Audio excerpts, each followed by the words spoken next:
I'm actually surprised.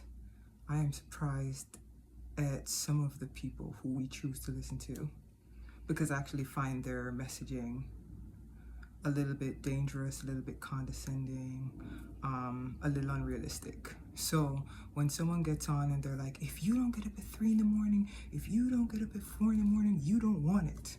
You don't really want it. You don't really want to change your life. Meanwhile, they don't know what's going on in your life because that's such a general statement. Like, I can be productive at 5 p.m. I can be productive at 10 p.m. Right? Because at the end of the day, it's not about what time you get up, it's what you do with the time once you're up. Right? So I just find certain messaging to be like over the top, extreme. Or also when I see those posts that are like, here's what you need to have figured out by the time you're 30. Here's what you need to have figured out by the time you're 25. That's just not realistic. Sometimes it might not take a person until they're 40 years old to figure something out, until 45 years old until they figure something out. And they shouldn't be shamed for that. They should not be shamed for that because we do not have the same exact story.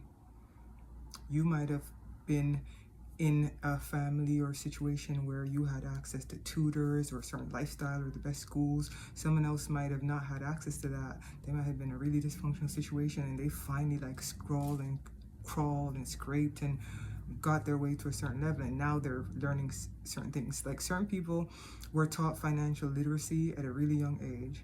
Some people like me, it's not until later that I realized like stocks and bonds, and even now I still don't know everything. I'm still learning. So I keep in mind that you can learn anything at any time. Do not feel like, okay, if I don't have this figured out by 30, then I must be a failure because this thing said I should have this figured out by 30. This thing said I should have this figured out by 35. No.